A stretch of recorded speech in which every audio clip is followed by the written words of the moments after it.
So welcome along, it's Richard Beauvoisin here on Radio Bath. Today I've got the lovely, all of my guests are lovely, Carolyn. I always say lovely, I don't know why, but there we go. Carolyn Hobdey, who I've known for a long time, but haven't spoken to for a long time.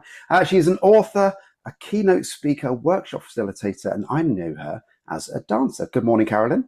Hello, lovely to be here. So lovely to see you. It's nice, isn't it? So we used to be on stage together at the Bath Pavilion many years ago. I have very fond memories of those times. What are your memories of that time then? Um, Absolutely the same. I always brag about it if I'm totally honest. It's like, oh yes, I used to co-teach a dance class of like 150 people Yeah. on a Tuesday night. So like, which really you were teaching the dance class and I just happened to be there. But I do brag about it. So yeah, really fond memories. Loved it. As you know, my journey took off very quickly actually as soon as I joined Ciroc. And yeah, loved it. Really enjoyed it. No, you were always very good on stage. We're sadly not at the Bath Pavilion anymore. It's No, I saw that. no, it's they raised their prices a lot, so Mm. we just couldn't afford it on a Tuesday night. But yeah, we still are open every Thursday at Bath Eastern now. But yes, you were based down here for quite some time. You're now based up in Yorkshire. I'm going to Yeah. desperately try not to do my Yorkshire accent as this goes through, but I know already I'm going to fail dramatically.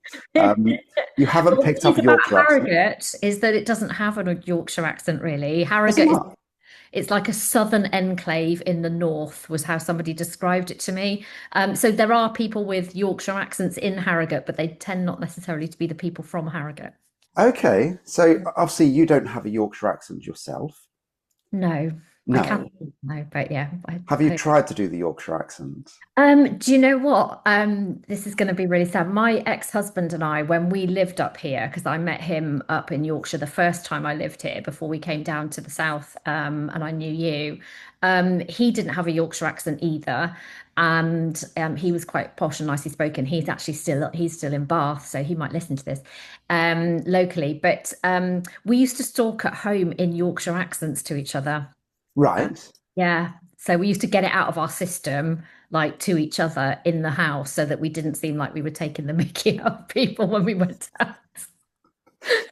It's a very difficult thing. I went up to the Lake District a while ago with my big kids, and literally crossed kind of like the Birmingham line as such, and Mm. then I turned into Yorkshire man, and I went into Geoffrey Boycott, who's an ex-cricketer, and I just kind of channeled his voice in my head of a typical Yorkshire person. And as soon as I came back down from the Birmingham line, stopped talking in that voice. Apparently, it got quite irritating in the end because obviously it's a a Mickey, not a Mickey take. It's a love of the Yorkshire accent, but obviously it's an extreme version of it. Yeah, I love the Yorkshire accent. I have to say, Great. I love the Yorkshire people, which is why I'm still here. I love the Yorkshire accent. It's great. And wherever you go in the world, you seem to find one, Yeah, um, in my experience. Yeah. yeah. Can't get rid of them. Is that what you're No, saying? they get everywhere. They do. It's a big county. It's the biggest county, isn't it, in It England? is.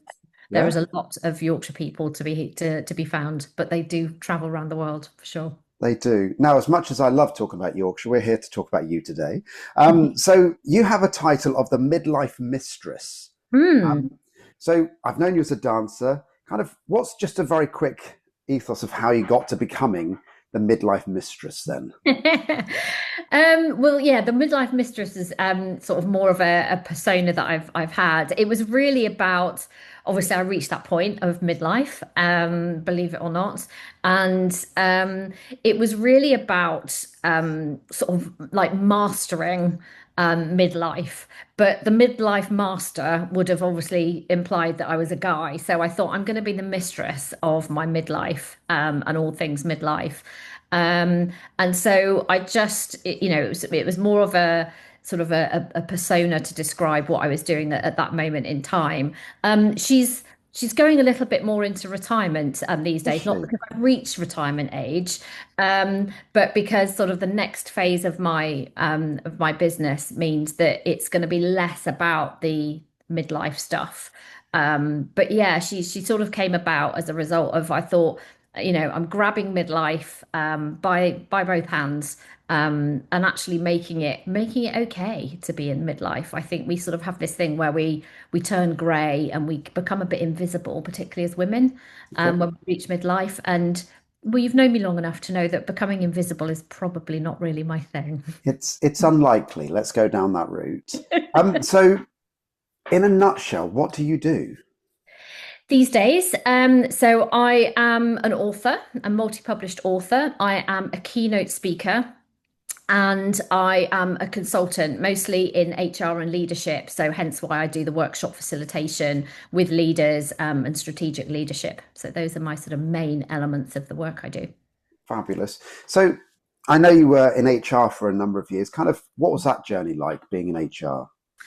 Do you know what? I loved HR. I know it gets a really bad rap in many different ways, but it's a really, really interesting career. I fell into it by accident, as back then, like a lot of people did. These days, it's like a definite career path, career choice. There's degrees, etc. And that was, I sort of fell into HR just before that really happened. So fell into it by accident.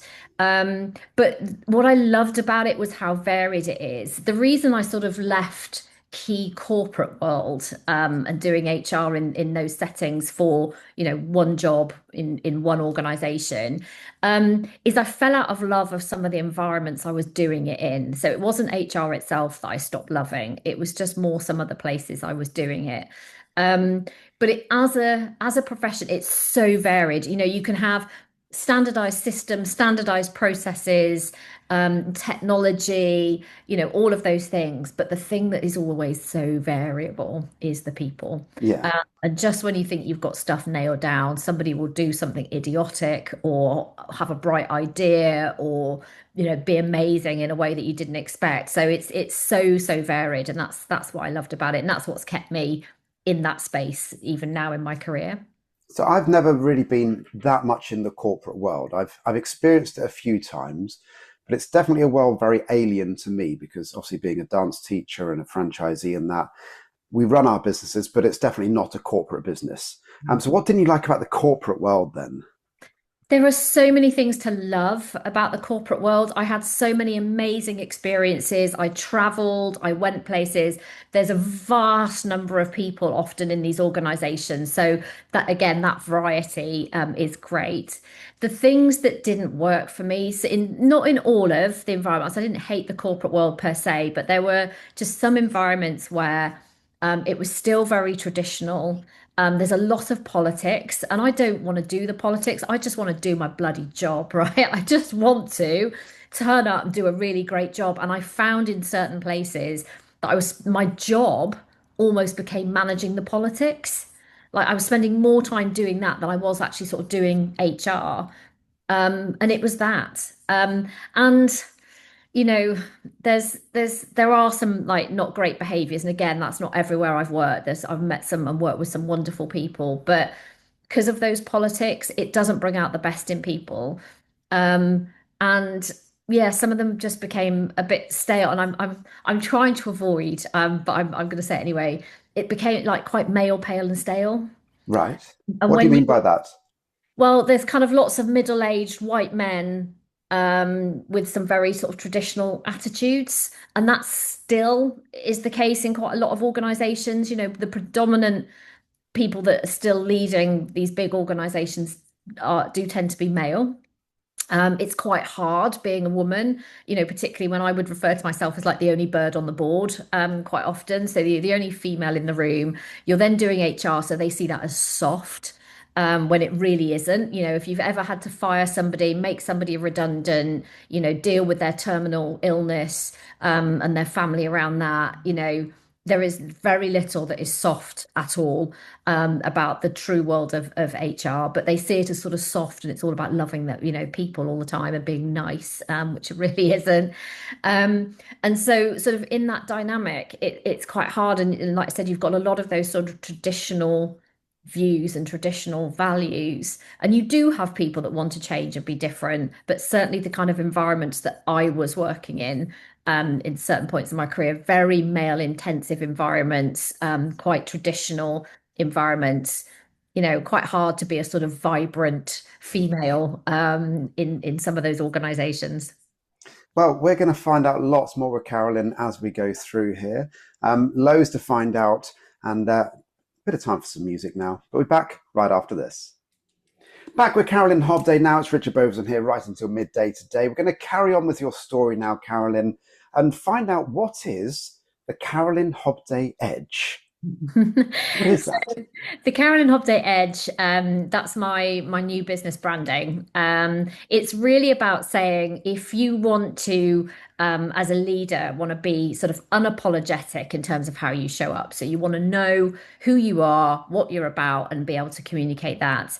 If you want to be unstoppable in terms of the impact that you have, and like there's a lot of pressure on leaders, there's a lot of pressure on delivering results, and doing that through your teams. And if you want to be unforgettable, so I talk a lot about legacy. What's the legacy that you want to leave in an organization? Because often find, that leaders are just focused on today and the here and now, but it's actually about what's the legacy that you want to leave behind.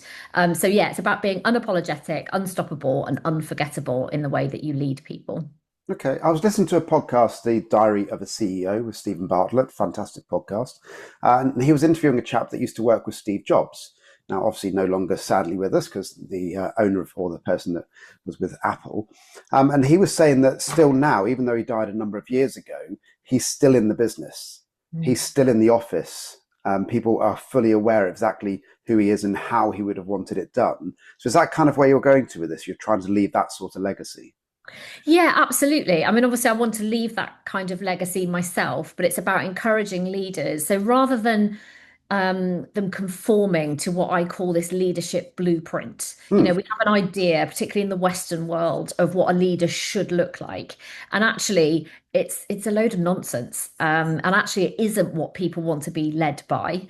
And so it's about saying, what is the legacy you want to lead rather than trying to, like I said, conform to this blueprint that we have, which quite often doesn't work for the individual. They quite often leave are left like wearing a mask themselves and being a bit inauthentic because they feel like in order to be a leader, I need to look and sound and be like this and sort of almost tick these boxes. But that's quite often not who they are as a person. And what I'm into is saying you can be really successful as a leader. You can really leave that legacy, leave that imprint on people in a positive way, but actually do it authentically by being you and dialing into what makes you tick and then becoming interested in what makes other people tick.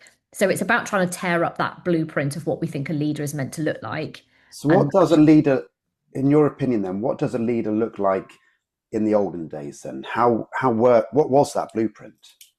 well, I think probably if we pick out some examples, I think quite often it looks like Donald Trump, who Okay. obviously is a leader and a very successful leader. But if we think about that, often if we think about leadership, if you Google leadership, if you look for images of leadership, you pretty much solely get images of men. Now, again, there are a lot of men that are leaders. There's a lot of men that are really great leaders. So I'm not decrying that at all. But we have this sense that they're kind of strong, male, charismatic. They lead from the front. It's very much about them. There's quite a lot of ego. There's a certain amount of, we would see it as, we would call it assertiveness because we do that do call it that when it's a guy, but it's that edge of aggressiveness, which is how we refer to it if a woman does it. But it's that kind of bold out there. It's all about me. I have all the answers. I'm telling, I'm directing, and I'm sort of being charismatic and bold about it in doing that, which is why it's that kind of, that blueprint of Donald Trump, really. And therefore, for me, what's the next? What should it look like now? Obviously, I'm looking at this from my perspective. I've been a leader in my business for a long, long time. And I Mm. kind of look at how I run my business. And in a minute, we're going to analyze that a little bit more. I'm going to get you to analyze me a little bit. But so what should it look like now, in your opinion? Well, it's really interesting. There's a fantastic book, if I can make a book Go for recommendation. it. So it's a book called "Why Do So Many Incompetent Men Become Leaders?" and how to prevent it. And Catchy I title. Yes. So yeah, how why does so many incompetent men become leaders? I'm not going to attempt to pronounce the name of the author, but it's written by a man, so it's not like some kind of female feminist manifesto at all. It's based on science and it's based on research, but and he brings all of that together. And what he articulates really well is this idea of the kind of confident, overconfident, charismatic leader is not fit for purpose in terms of what we want, and it certainly isn't actually what people want to be led by. Instead, what we want to be led by is what he talks about as being feminine traits. Now, I need to be really clear that isn't about wanting to be led by females. It's not about saying females are better leaders than males. It's about the traits. So, what I've described in terms of that leadership blueprint are very what would be seen as male traits. Feminine traits are much more collaborative. They're into teamwork. They listen and are empathetic more. They're much more about like, nurturing that team and getting the best out of people, and actually about seeing people as individuals as well as part of the team. So rather than it being about the leader and it's about them telling, directing, it's much more about collaborating, getting the best out of people, understanding their strengths, and bringing that to the greater collective good. And that's actually what people want to be led by, because they want to be led by somebody who listens to them, who sees them as a real human being, who, brings out their strengths and works to those strengths and helps them to work on any development areas. People actually want to and perform better under somebody like that. And I think that coincides really well with the era that we find ourselves in now. I think particularly in this, the generations coming through, I think in the post-COVID era, people want to be treated like an individual and they want to be seen like that, and heard. Okay, so in your experience then, over the last 25 years or so, have you seen leadership styles change? Um, I think a little bit more through necessity than desire. I've seen a little bit of that. I still see an awful lot of that blueprint that I talked about, those sort of trait blueprint. I see an awful lot of that because people have grown up with that. That's what they've had role models. They're not really sure of what the alternative is. They know that there needs to be something different. We're now at that point where we've got 5 different generations all in the workforce, potentially, depending on the size of your workforce. So 5 different generations that are of working age. So you've got all of that difference going on. And I think people know there needs to be something different. So we're starting to see it emerging. But actually, people, leaders are a bit like, well, I know this and I recognize this and this is familiar and it's what I'm shown on telly and on movies and on the news.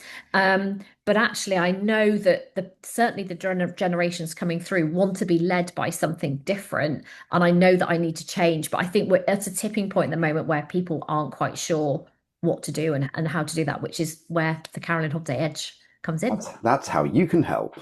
We'll come back to that bit in a minute. But I mean, I've come across many experiences where managers lead by fear.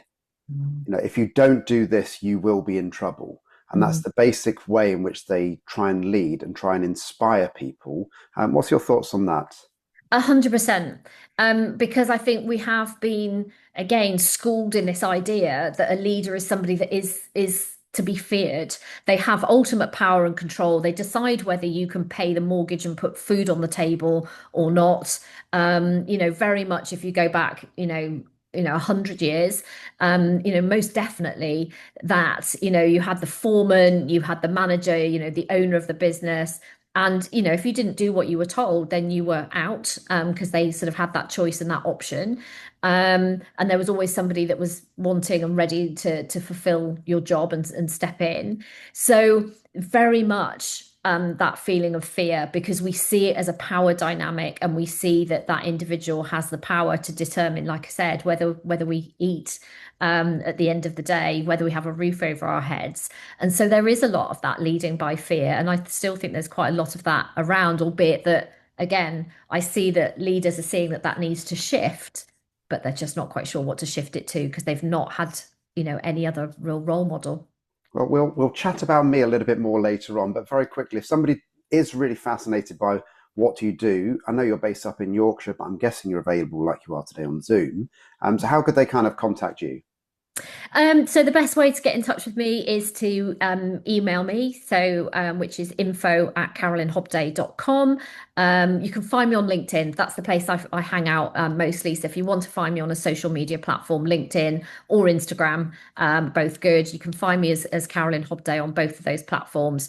But yeah, I travel around the country, travel internationally if somebody needs that too. But yeah, do lots of stuff on Zoom and Teams. Fabulous. Well, we're going to come back with Carolyn right after this. Back with Carolyn Hobdey. Now it's Richard Beauvoisin here, right until midday today, here on Radio Bath. We're now going to scaringly, and this is quite scary for me, look at my leadership. So I've been running a business now for 25 years, a bit longer than that actually, about 26 years now. And I've definitely changed the way in which I run it over the years. But first of all, I'm going to ask you about your own personal experience of being part of my team back in around about 2010, wasn't it, for a few years? What was it like being part of my team? I never know. Um, my recollection of that actually was that it was always really like inclusive. So it was very much like we're all just sort of pitching in and making it happen. And that was probably what was really nice about it. It didn't sort of feel like, so much that you were the boss and, you know, it felt really collaborative. I think that's the thing. It was about this is what needs to be done. Let's sort of crack on and make it happen. I felt probably at times maybe wrongly quite trusted in terms of doing things. Don't know whether I was worth that trust, but quite trusted to sort of go, right, this is the thing that you need to do, and you just get on with it. So yeah, it felt really inclusive. I think that would be the key word that I would use. No, it's definitely the way in which I do it. And you're absolutely right. I do trust people. It's been sometimes a downfall of myself in that I've trusted people and they haven't necessarily done what I'd hoped they would do. But in the main, we try and choose, I suppose, very carefully the people that are in the kind of more senior roles, and they matter. Yeah, people like yourself being up on stage. It's, when you're up on stage, that's half of the job as such. The other half is actually being down on the floor and dancing with people. But yeah, you were talking earlier about, being a leader and being the Donald Trump, and you have to be out there. I've turned 50 last year, and I've quickly realized that my body can't keep doing what I'm doing. Back in the day when you were around, I was teaching 4, 5, sometimes 6 times a week. And I definitely had the issue that if I got hit by a bus, the whole business would just collapse. So over the last few years, I've been trying desperately to remove myself from the front line. And actually, sometimes that's been really difficult from a leading perspective to not have the limelight, because as a dance teacher and a DJ, you're kind of out there and you're thinking, well, I want people to say, hey, look how good you are. But at the same time, knowing as a business that actually you need to kind of give that to everybody else. And that's been quite challenging to do for me. But I still do the odd thing here and there to try and remind. We did a showcase at the weekend down at Western Supermare. I watched that. It's Thank very you. good. Thank you very much. And it was, we normally judge these days at competitions, or I'm comparing. And I generally think most people have forgotten that we can dance. And it's kind of one of those weird things. They never see us dancing. We're walking around with a clipboard and they don't actually see us full on dancing. So it was quite nice to kind of have one of those short moments to say, look, we can still do it. And from a leadership perspective, I felt it was quite important, because then people look at you and you go, yes, even at 50, they've still got it, going into that midlife crisis moment. But from a leadership perspective, I've tried to remove myself. What's your thoughts on that? I think it's a really hard balance, because there will be a lot of people that will turn up to your classes. A lot of the people that have been coming to you, really, your really loyal customers for years, who want you, who are there because it is you, that's what they're used to. They want the person at the top, they want to feel like they're getting value for money, that they're getting the special treatment because they've got the top guy. And you're right, it's really difficult when you have a business that is centered predominantly like around you. Like, how do you scale that business? How do you, like you say, shore up that business that, heavens above, if something happened or you just couldn't be there for a while or whatever that was, that it doesn't like just, crumble. It's finding a balance. I think it's about being visible enough that people, know that you're still there, that you are on the floor sometimes, exactly like you say, whether that's a showcase or whether it's just, dancing with people as part of the evening and the event. It's usually that sort of slow handover of power. I don't know how you've done it, but it's like, oh, this week, the class is going to be taught by so and so, or this person's going to lead, and It's gradually sort of introducing somebody different. It's a little bit like, even though the analogy of the boiling the frog is actually incorrect, a frog won't stay in a pot of water and be boiled. It's completely scientifically wrong. But using that kind of analogy of, boiling the frog, of actually just warming people up gradually to the fact that other people are also really good and other people can also do this and they are endorsed by you, yeah. then you can make that transition. Yeah, I mean, all of the teachers that we have working for us have all been to a large degree trained by me. Mm. So I've tried to not create me. It's very important they're still themselves, I but was have going a to say, lot do of they still tell all your jokes? Do you train them on that as well? the jokes haven't changed. I'm absolutely confident they won't have Yeah. changed. In fact, I saw somebody the other day. I taught down in Salisbury, which is the first time I taught down there in some time. And one of the crew members from Chippenham was there. He came down and I said a joke and I said, different venues, same jokes. And it really is. And that's just one of those things. The jokes That's haven't also the changed. reason that people keep coming back.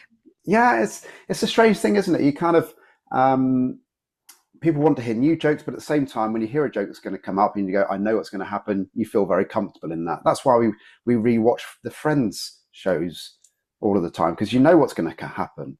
Mm. And that's absolutely fine. Regarding how long it's taken, I made it a 5-year plan. I'm about 3 years into the plan so far. But yeah, I have now gone from the point of teaching. There was one point I was teaching 6 times a week. I'm now teaching once a week. Mm. DJing wise, I was DJing 4 times a week. I'm now down to once a week. Mm.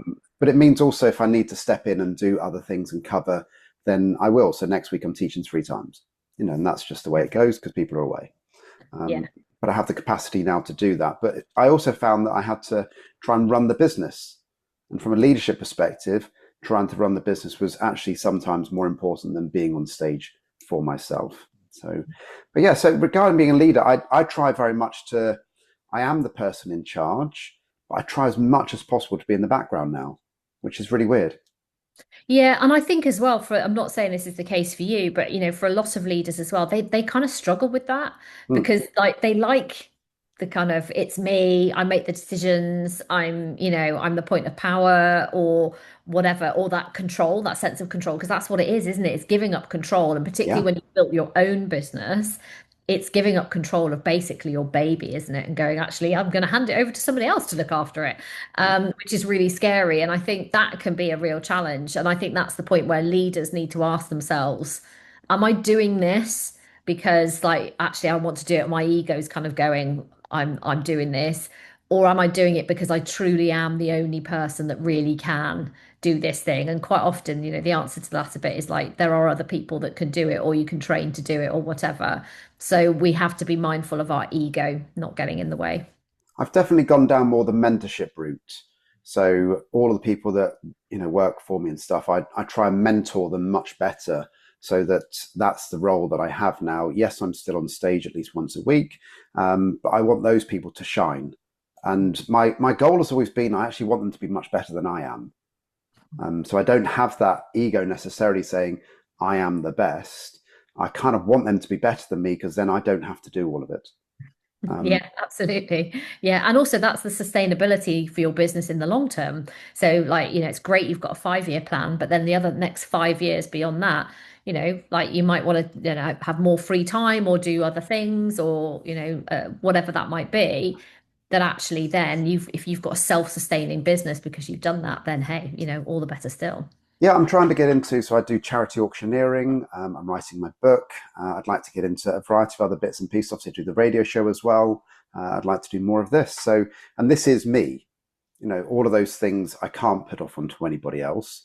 But all the other stuff I try and do so. So generally, would you say that my leadership techniques these days is more of the modern way of doing it rather than the Donald Trump way of doing it, I'm guessing?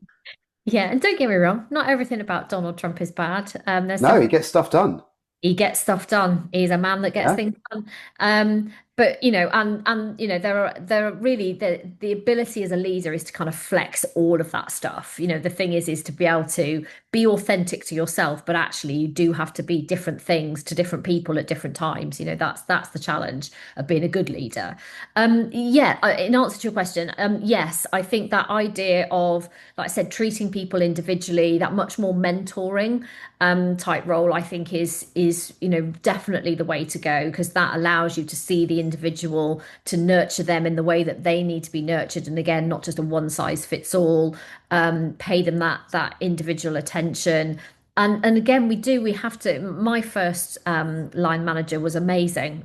I think I learned really a lot of my leadership skills from him. That was exactly that. You feel supported, but you're pushed all the time to do Mm. something that's a little bit uncomfortable, but knowing all the while that somebody's got your back, and if you get it a bit wrong, you're able to go and tell them.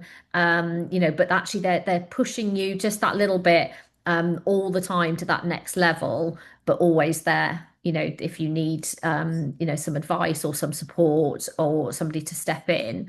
And yeah, I mean, it sounds like that's what you're doing. So I think that mentoring style, even more so actually, even than the coaching style, I always say that nobody wants to be coached out of a burning building, do they?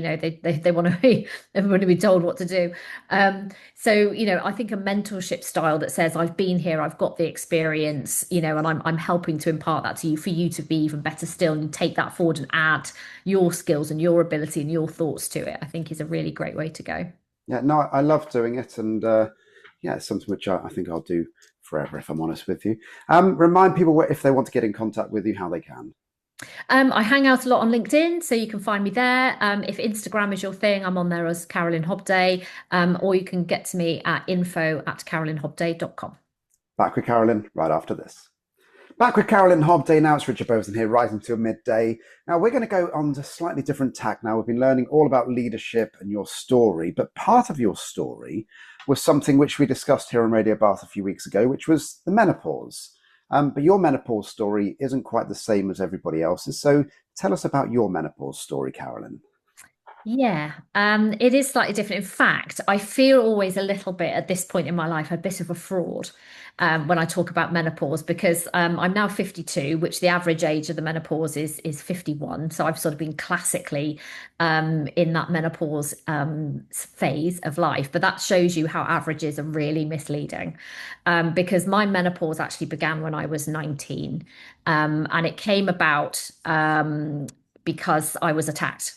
So I was attacked when I was 19. I was sexually attacked when I was 19.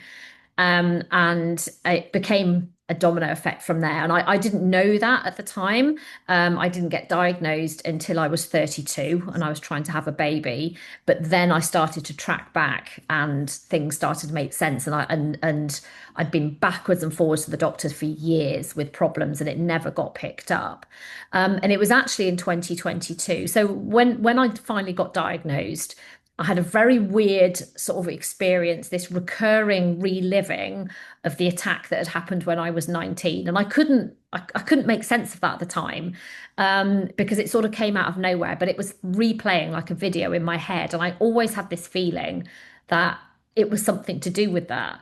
And then in 2022, a report came out where for the first time they'd done research and established a link between physical trauma, and certainly physical sexual trauma, and early menopause. And I sort of finally felt kind of vindicated, I guess, that I'd always felt like that was the trigger point. That that's just hard, isn't it? Because being 19, 20, and in your 20s and going through the menopause, but not knowing about it must have been very difficult. Yes, and there's lots of the classic symptoms. I mean, I've never had a hot flush. I don't, I mean, and I can tell you what that feels like because I talk to lots of women and I know Mm. what it feels like, but I never experienced one. And again, it's a misnomer because 25% of women don't have a hot flush in the menopause, and yet we classically, including GPs, are like, "Are you having hot flushes?" No. Oh, well, then it can't be the menopause. Total rubbish. So, I didn't have some of those kind of symptoms, but I had horrendous trouble with my periods. I was exhausted all the time, brain fog. I now completely recognize, my not so much my memory, but my brain at times, so a lot of those like classic symptoms, the feeling that you're going mad, your skin being all over the place. But yeah, like not knowing, I just thought this was, again, just the classic thing of, terrible periods and, basically the medical system, the health system not really caring, to be honest. Like most girls that have, PMDD and polycystic ovaries and all of those other things who basically are told to kind of suck it up. And that's just what it is to be a woman, was really my experience. I mean, I look at the reason I did the menopause show a few weeks ago was it was the third time that myself and Annette had done the show.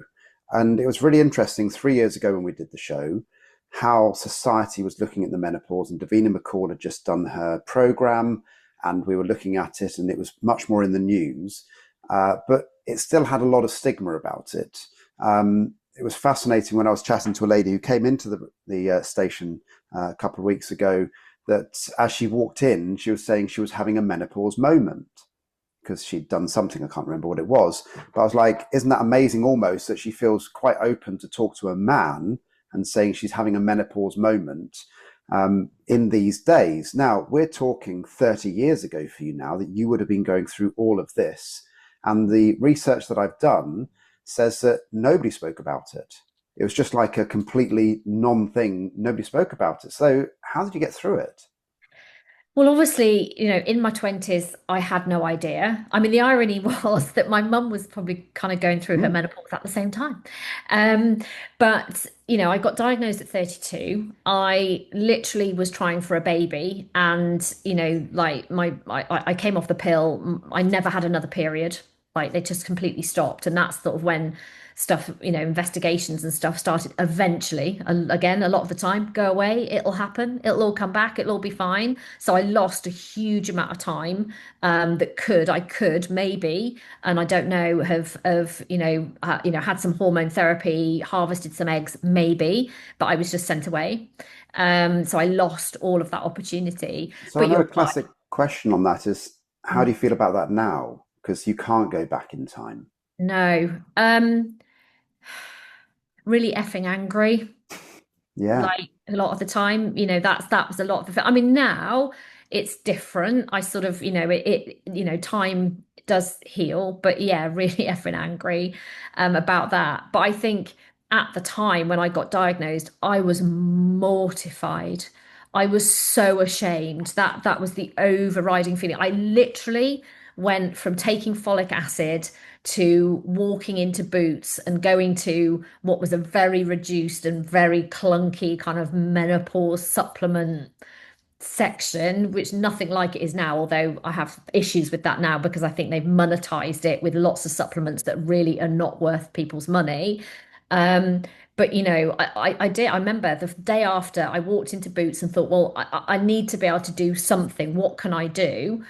Um, and I was taking folic acid the day before. And honestly, I looked in the mirror and I didn't know who I was because suddenly I'd gone from being 32 to like 52. I mean, I'm now 52 and I think it's great. But, overnight, looking in the mirror and thinking, I have no idea who this person is. I have no idea what the future holds. And I think it unfolded like a nightmare, actually over a long period of time. I buried it. So one of the things I did was that I just like I cried for like 24 hours and then I picked myself up. I thought, I don't want anyone to know. I'm totally embarrassed. Nobody's going to care. I can't relate to anybody around me in my peer groups. Then I'm going to have no idea of what this is like for me. Nobody's going to want to hear it. So I just didn't speak to anyone, tell anyone, picked myself up and went back to work. So you Um, mentioned a fascinating word there for me a minute ago, and that you were ashamed. mm, Why ashamed? because it just felt really embarrassing to be, and I was, like most women, we're not told about the menopause, we're not educated in the menopause. I knew vaguely, and my mum's menopause wasn't very bad, so we were an open family, and I knew, but like she wasn't having a lot of the menopause symptoms either, so I knew nothing. So I just felt, yeah, I felt really ashamed that this has happened, not least because I didn't know at the time, like, why has this happened to me? Like, what did I do? What's wrong with me? How do I even tell anybody about this? Because suddenly I'm this old lady. Because at 32, that's how it felt. Mm. And menopause then, like you say, the Davina stuff, the Mariella Frostrup and, and MPs getting involved, Carolyn Harris in South Wales, she's an MP and she's a real advocate. Um, None of that was going on. And so essentially, menopause was something that happened to old ladies. And I was 32. So it's like, I don't want to be associated with that. So yeah, shame. Shame was a really big part of it. Now, last September, I interviewed Katie and a lady from the World Childless Organization, and this is the other side of it, isn't it? So you've gone through the menopause, the age of 32, and you're then not going to have children, Mm. which you've then realised. Mm. Um, how was that for you? Because that again must be quite traumatic. Horrendous. I'd be really honest and say, I was somebody I decided that I wanted a child, but I probably wanted like a child. I wasn't somebody that was suddenly like, I want a big brood or whatever. But it's so true, never do you want something more than when you can't have it, right? So it then, that became really disproportionate. Um, and it's still difficult. I'll be really honest, I hate Mother's Day. I'd like to run around the streets and kick every single one of them, because I hate Mother's Day. I just want to hide under the duvet. And I have the most wonderful mother, and I should be out there celebrating her. But quite frankly, I want to hide under the duvet until it's over because it's really traumatic. Because it feels massively unfair. And also, then there's people that don't want their kids, there's people that abuse their kids, there's, teenagers that get pregnant that don't really, don't want it. Well, there's people of all ages that get pregnant and don't want it. And it's around you all the time. And bearing in mind, I worked in HR. So also, when women get pregnant, which department do they come to go, oh, I'm expecting a baby? And then you have Mm. to tell that, oh, that's all really amazing. So I was confronted with it at work as well. The health system completely isn't set up for it. So when I went to get confirmation that this was indeed the menopause, I couldn't have children. I went to a specialist in Leeds at the time who was horrendous. I mean, he was yeah, awful. Treated me so badly. It was so traumatic, that experience itself. But you get sat in a room with pregnant women, and nobody takes account of just how awful that is because you're holding it in Yeah. all the time in terms of how that feels because you just want to stand up and scream at the top of your voice about how unfair it is. And I wouldn't deny anybody, I've had friends of mine that have had kids since, and I couldn't be happier for them because it doesn't, like you say, your candle doesn't burn brighter just because you snuff out somebody else's, right? Mm. So I am able to be really happy for people, but there are those moments where you just want to scream and go, this is totally effing unfair. But yeah, the childlessness, and again, it's that thing, people quantify you by, they ask like, oh, what do you do for work? Which is really hard when you're out of work, oh, do you, do you have kids? You're like, no. Yeah. And I have to say, as a woman, I always feel that need to justify myself and go, actually, I couldn't have children. And that's always the way that I answer it. Because again, I had somebody come into my office once, and say to me, he was having, his wife was having a very, very tricky issue with a pregnancy. It was really sad, really, really sad and desperate. I was hugely understanding of it. I really felt their pain, with what they were going through. And I said to him, and I'd never, and I said to him, look, I said, I couldn't have children. So, I sort of was being empathetic and sort of reaching out and sort of saying, I understand. And in that moment, despite how lovely I was, and understanding I was trying to be, and he said, "Oh my God, I didn't know that about you. I just thought you were one of those hard-faced career bitches." Nice. Yeah.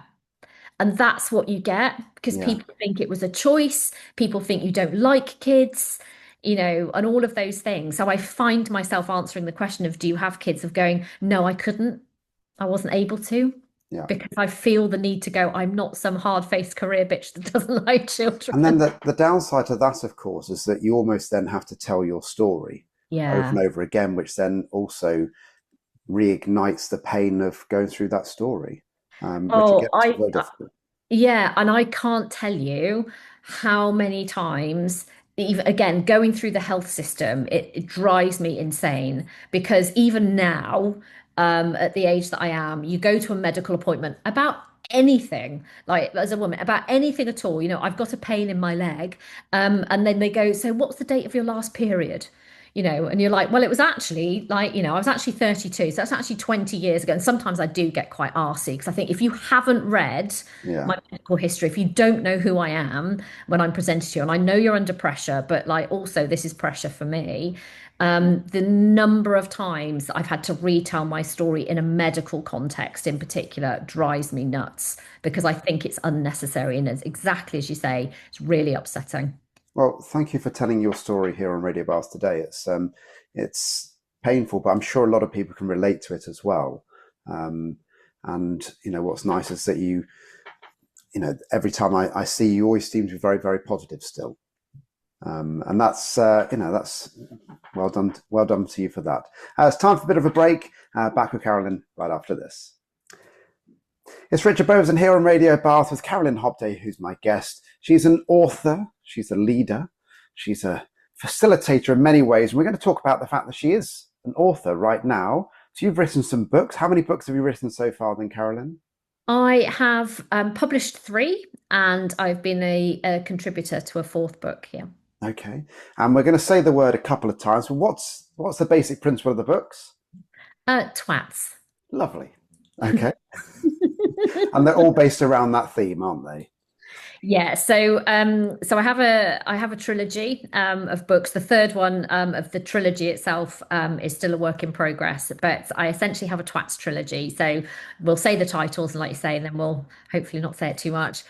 So the first book was my autobiography, and that's called All the Twats I Met Along the Way. The second book of the trilogy was De-Twat Your Life, which was the journey sort of out of the dark place that I found myself in that led to the first book and is how the first book ends. And then I have a big corporate career that we've touched on briefly. So Twats at Work is the third book of the trilogy and the one I'm working on at the moment. Fabulous. So regarding the first book, I want to know kind of what made you want to write a book. The book I really wanted to write was the second book, which was all the things that I learnt after I'd got into a really, really dark place in 2018. A lot had gone on. I lost my job. I lost my partner and therefore my home and my step family, all in the space of 10 days. So I was in a really, really bad place. And I wanted to write the book about what I learned to pull myself out of that. What I learned about the people around me, what I learned about myself, the tools and techniques that I discovered that I lent into. Because for me, it was complete chaos at the time. And I thought, actually, if I can say to people, if you want to sort of rebuild your life or turn it around or reinvent yourself, then like here's a little bit of a step-by-step process. You have to do the work and fill in the gaps, but like here are the things to do, this 12-step process that you need to go through. But what somebody said to me as well, and in order to write that book, you kind of need to tell the backstory of how you got there and why you had to learn all that stuff and why you were pulling yourself out of a dark place. And that's when I wrote the first book, which was really just about setting that context and going, here is how I ended up there. And these are the life lessons that the world kept teaching me until it catastrophically taught me a big lesson in 2018. Okay. And I'd love to know what your process was. So I'm currently writing a book Who are you to give me advice? And it's meant to be quite a short book.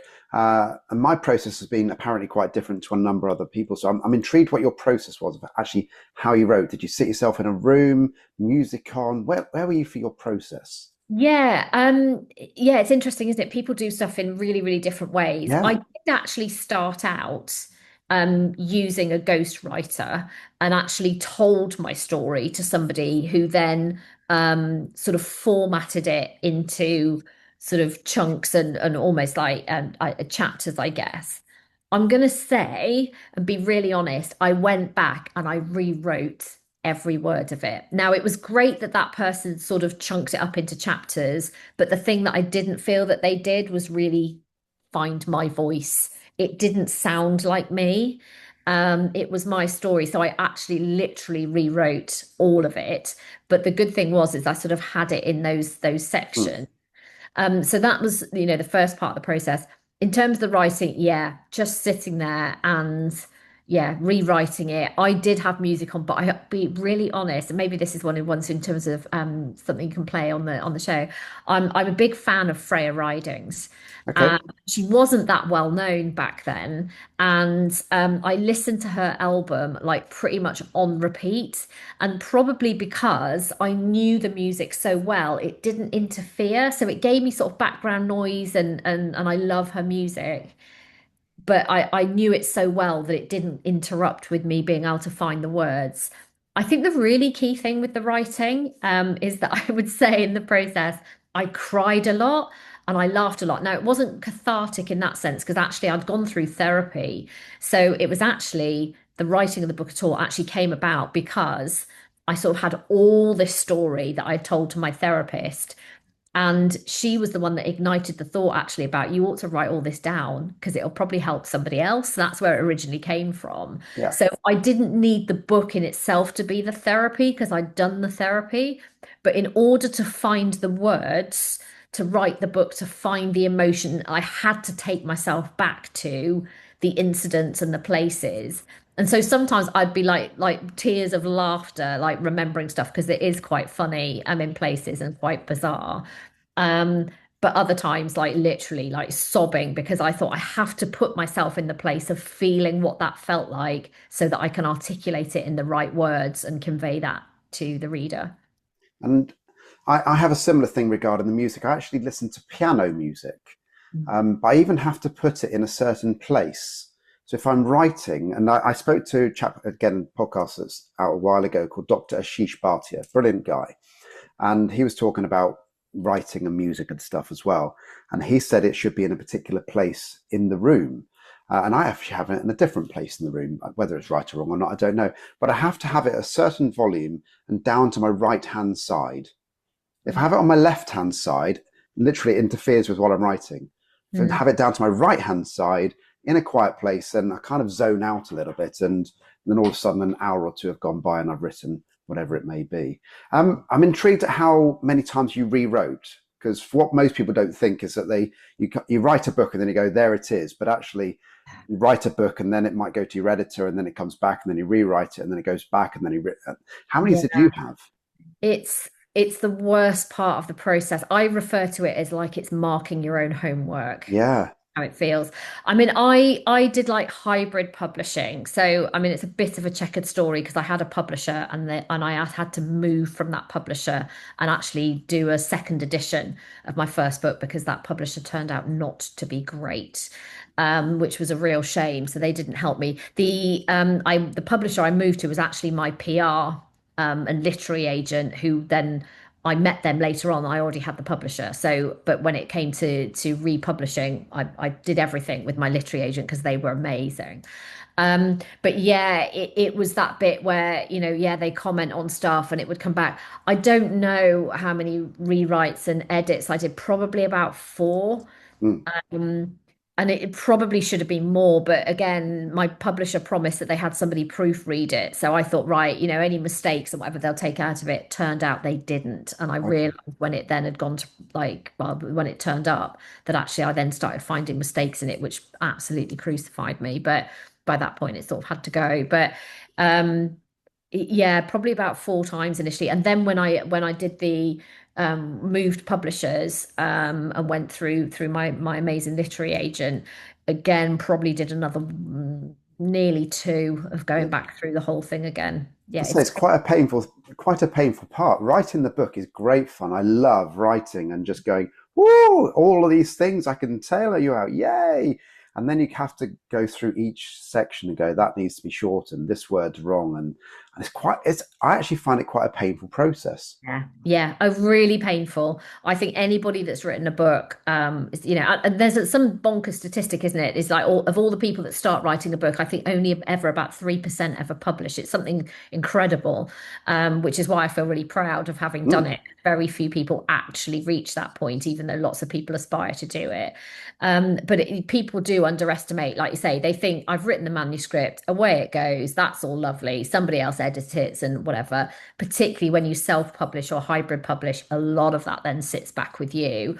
And it is, like I said, like marking your own homework. You think, oh my God, I don't think I can read this like another time. And there have been times when I've almost like pretty much pulled like an all-nighter just to keep going and like make it happen because it's like I cannot stand another day of reading this. I'm going to stay up all night. I'm just going to get it done.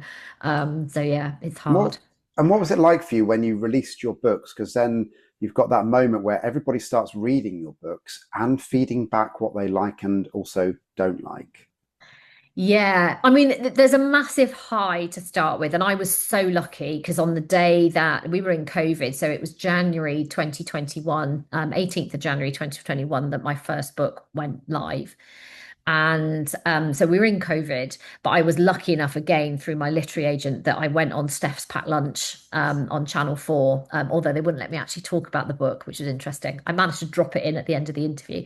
Okay. Um, but they wouldn't let me actually talk about the book, but they wanted to talk about a particular part of it.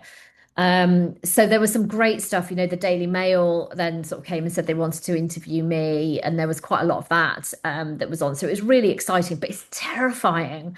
And people have, I know that on Amazon, in fact, what's really devastating is that I think like the worst review on Amazon is somebody who had a first edition and like talks about all the mistakes and the typos in it, which obviously my publisher was meant to sort out. So that really Yeah. hurts. Um, but it's terrifying. It is like holding up your child and going, do you think it's ugly? It's like that, like, like it's so personal. Um, but you have to kind of let it go. And the thing that I decided is that yes, it's great if everybody sort of goes, oh yeah, 5 stars, it's amazing. But the book is meant to be sort of provocative. It's meant to make people think. It's meant to be uncomfortable reading. I really do like, let the skeletons out the closet and go, look, here's the skeletons. And so from that point of view, I knew it would be a bit like Marmite. And you have to just sort of go with that. And I just think if everybody gave you 3 stars, you'd be gutted, wouldn't you? Because Mm. you'd be like, oh, it's totally beige. So actually, the 5 stars and stuff are fantastic, obviously. But I think I did on a different platform. I think somebody gave me like 1 or 2 stars and whatever. And I actually wrote, and they wrote a review, and I actually wrote them a reply and I said, do you know what? Thank you. Because at some point this had to happen. Yeah. Actually, you've done that for me. Like the biggest fear is getting 1 star and somebody going they hate it. But actually, once it happens, I responded and was like, actually, you've kind of lanced that boil and I really appreciate Yeah. it. Because you won't please everybody. You just won't. No, you never will please everybody. Um, but yeah, well done for writing. I will get my book out. I have an editor. There's the wonderful world of ChatGPT as well, which you can just load it up now and it will take out any grammar errors and stuff. So that Yeah, does make it easier, it does make it easier. Yes. which is a little bit better. We're going to listen to Freya Ridings then. So yeah, it's time for Freya Ridings here on Radio Bath. Time for the last part now with Carolyn Hobdey. She's been here all morning talking about actually a variety of different things, from the menopause to your books to leadership, even analysing my own leadership. Before we do the quick fire round, remind everybody, Carolyn, if they did want to use your services, how they could get in contact with you. LinkedIn is a great place to find me. I hang out there a lot. If you like something a little bit more social media-y, it's on Instagram. You can find me as Carolyn Hobday, or alternatively, send me an email at info@carolynhobday.com. Lovely. Right, it's time for your quick fire round. I let every guest know what the first question is, but you don't know what the other questions are. There are 11 questions here. Somebody said to me recently they love the fact that there are 11 questions, not 10, but 11. And that's quite random, apparently, but there we go. So, what is your favorite ice cream? I like really good quality vanilla. You are vanilla. Yeah, Mm. nothing wrong with that. Any particular manufacturer of vanilla ice cream?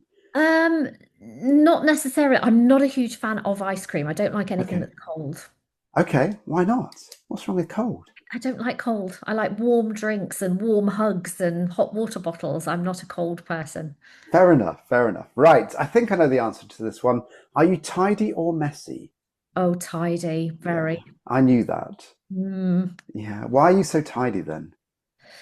I think it's learnt behavior. I think my parents are really tidy. My dad's like really tidy, a bit of OCD in there. I if there's something out of place, so talking about writing, about the writing process that we were.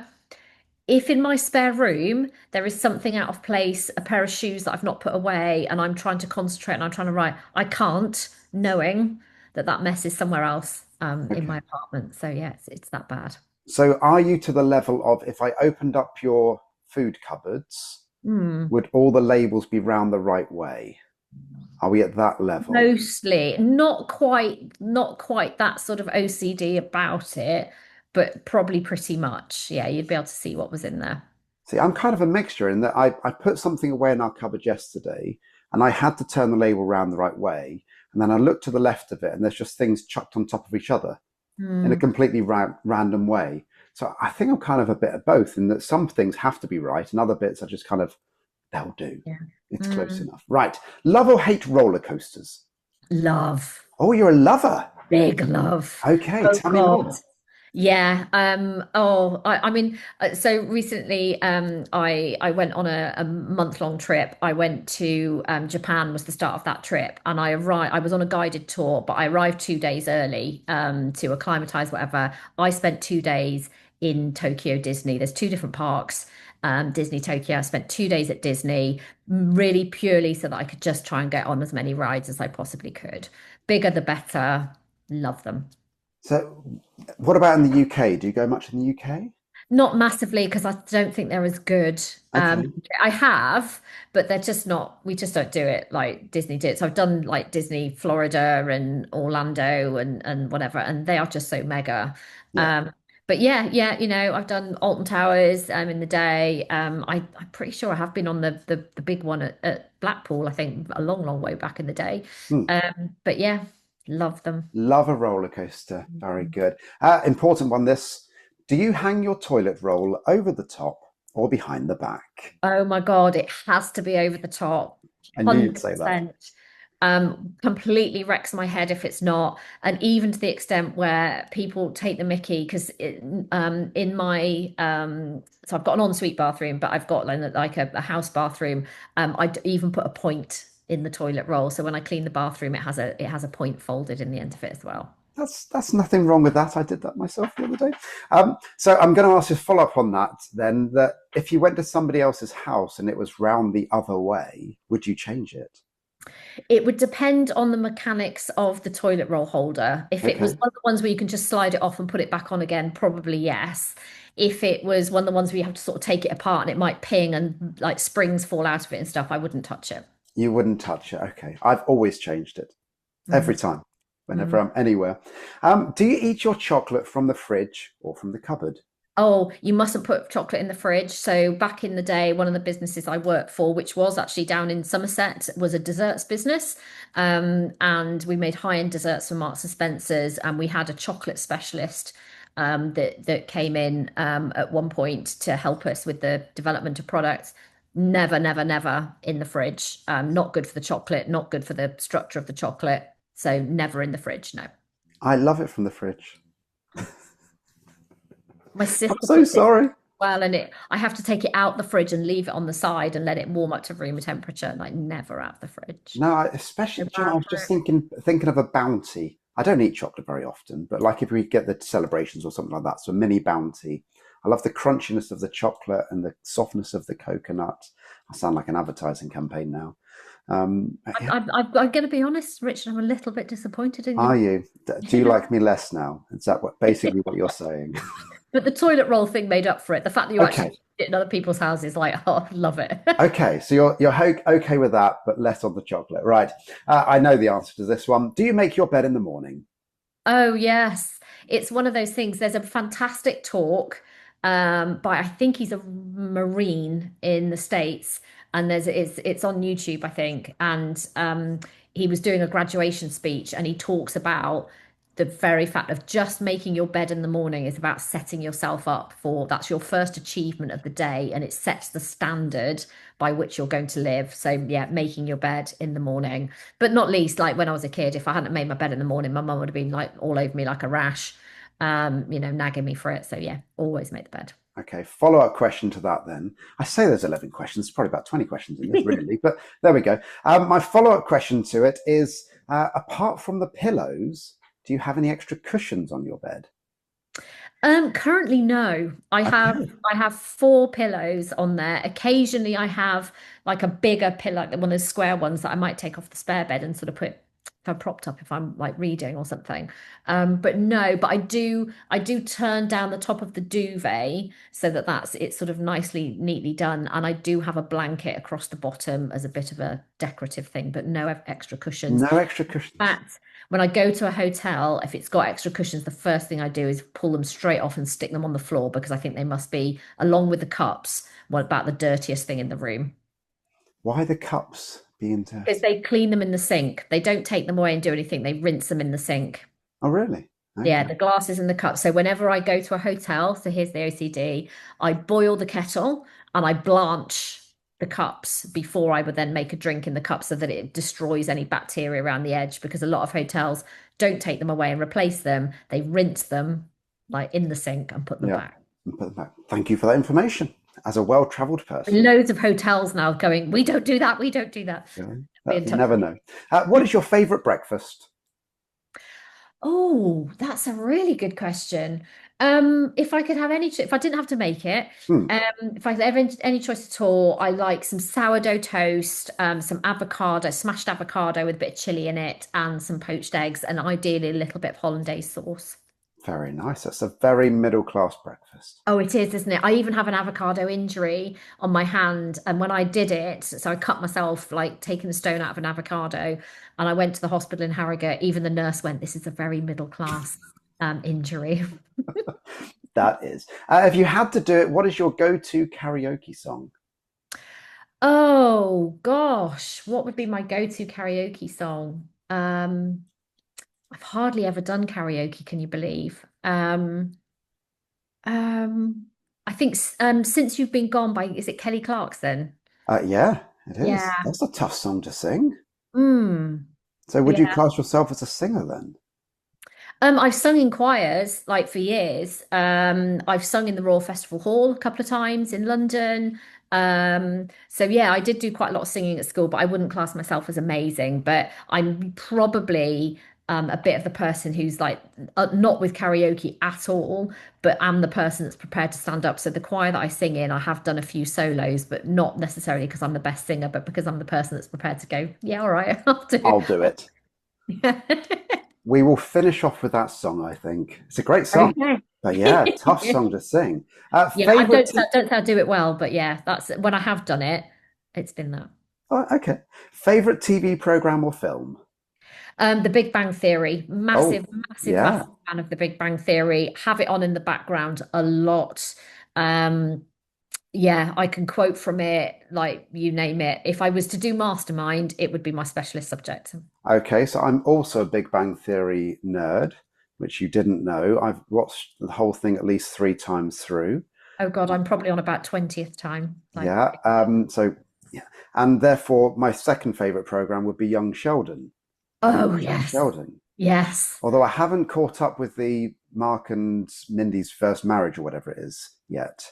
I still haven't caught that. Oh, yes. Oh, So series seven is hmm, just I managed to watch it because on my travels just lately, because it's on Netflix, I think it's coming soon that yeah. season. can't get it anywhere else, and it's not even been on Disney, I don't think. But when I went on the flight, one of my flights just recently, Young Sheldon season 7 was Yeah. available on the flight, and I because my flights were really long, because I was going long distance, I binge watched the whole thing.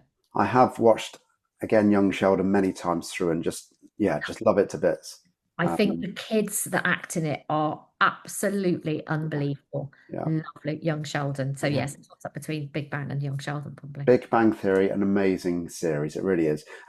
Two questions to go then, Carolyn. Okay. If you came back in your next life as an animal, which one would you be and why? I said they get slightly deeper. Yeah. You know, my sort of favorite animal on the planet is a honey badger. A Um, honey badger. Okay. Why a honey they, badger? because they're really intelligent and they have a lot of sass. They break the rules. I kind of quite like them. They're like the rebels of the animal world. But probably if I was to be an animal myself, I think, in all honesty, I think in a previous life I was a cat. I knew I it. As love, I soon as you went down that route, I knew a cat was coming out. Yeah, I think, I love, and I don't think I'm necessarily aloof like a cat is, but like I love a little bit of warm sunshine. I really like to sleep. Yeah. A Okay. cat is a cat, needless to say, is the most popular answer. But Yeah. I'm going back with the honey badger. Quite like But that one. yeah, yeah, I think, yeah, it is my spirit animal. Yeah. Do you know, I think the second time I asked that question to a guest, it was an author, and he said he wanted to be a seagull so he could poop on people. I still remember that Very answer really, touching. really well. Yeah. Your last question, Carolyn.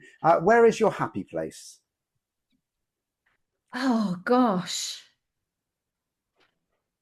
I know it's a tough one. Yeah. Do you want a physical place Not or just, necessarily. It can be a mental place as well. yeah. I'm gonna be like really, really honest here, and I know you'll think like it's a setup, but it's not.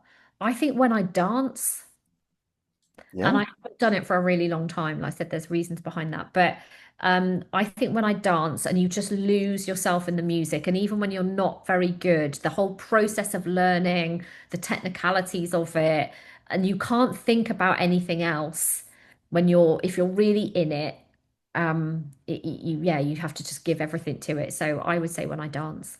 No, dancing is an amazing thing to do, and been doing it now for nearly 30 years, and In probably some way. hopefully still do it for another 30 years. Yeah, in Maybe some way. not at the same level, but as the body goes. But thank you so much today, Carolyn. I'm definitely going to get you back on. We've scratched the surface. There's loads more we want to chat about yet, so I'll be getting you back on in the very near future. Hope you've enjoyed today.